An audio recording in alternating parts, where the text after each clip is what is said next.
Friend, मैं अभिषेक शर्मा आपका technical classes में स्वागत कर रहा हूँ। यहाँ पे अपन बात कर रहे हैं फ्लूइड मैकेनिक्स के चैप्टर नंबर 2 की, जिसमें अपन प्रॉब्लम की बात कर रहे हैं, प्रॉब्लम नंबर 2.6। तो देख लेते क्या है प्रॉब्लम नंबर 2.6। तो उसमें बोला है an open tank contain the water up to a depth of the 2 metre and above it and the oil specific gravity 0.9 for a depth of 1 metre. यानी इसने बताया है कि 2 मीटर तक वाटर है, उसके बाद 1 मीटर तक ऑयल है, जिसकी स्पेसिफिक ग्रेविटी जो दे रखी है, स्पेसिफिक डेंसिटी 0.9 दे रखी है। यानी कि इसकी डेंसिटी की बात करूँ तो 900 kg पर मीटर क्यूब हो जाएगी, और वाटर की तो आपको बताइए कि 1000 kg पर मीटर क्यूब होगी। तो उसने बोला कि find the pressure intensity at the interface. यानी कि उसने बोला पहले बीच में बता दो यहाँ पे प्रेशर कितना लगेगा, फिर उसने बोला कि फिर बॉटम में बता दो कि बॉटम में कितना लगेगा। तो आपको सबसे पहले ध्यान देना है कि जब इस वाली लेयर की बात करूँगा तो सिर्फ बस इस ऑयल का ही फोर्स नीचे की तरफ लगेगा। तो उस केस में मैं बात करूँगा कि P is equal rho g h. तो जो आपका रो की बात होगी वो सिर्फ ऑयल के केस में आएगी। तो ऑयल की हो जाएगी यहाँ पर डेंसिटी 900, जी की वैल्यू 9.81 और एच की वैल्यू हो जाएगी 1 मीटर, यानी कि 1 आपको कंसिडर करना है यहाँ पे।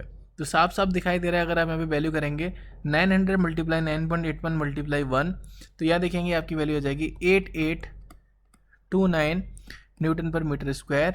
अगर इसको मैं सेंटीमीटर स्क्वायर की फॉर्म में लिखूंगा तो 10⁴ से डिवाइड देना पड़ेगा, तो वैल्यू हो जाएगी 0.8829 न्यूटन पर सेंटीमीटर स्क्वायर।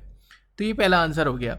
बट जब मैं नीचे वाली बॉटम लेयर की बात करूंगा तो मुझे पता पड़ेगा कि इस केस के लिए जो ऑयल का लोड है वो भी इसके ऊपर लग रहा होगा, और जो वाटर का भी जो प्रेशर है वो भी इसके ऊपर लग रहा होगा। तो उस केस के लिए आप यहाँ नोटिस करेंगे कि यहाँ पे आप देखेंगे कि यहाँ वाटर की भी बात हो रही है, और यहाँ आप देखेंगे यहाँ ऑयल वाली भी बात हो रही है। तो आप देखेंगे जो ये सीधी सीधी वैल्यू है 8829 वोट के यहाँ आ गई, क्योंकि ऊपर का लोड लग ही रहा है, यानी कि प्रेशर की फॉर्म में।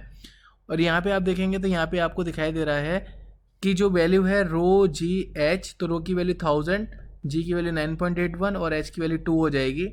तो जब आप इसको कैलकुलेट करेंगे तो आपकी वैल्यू निकल के आ जाएगी 19260। उसको ऐड करेंगे तो हो जाएगा 28449 न्यूटन पर मीटर स्क्वायर। और जब आप इसमें 10⁴ का डिवाइड देंगे सेंटीमीटर स्क्वायर में चेंज करने के लिए, तो हो जाएगा 2.8449 न्यूटन पर सेंटीमीटर स्क्वायर।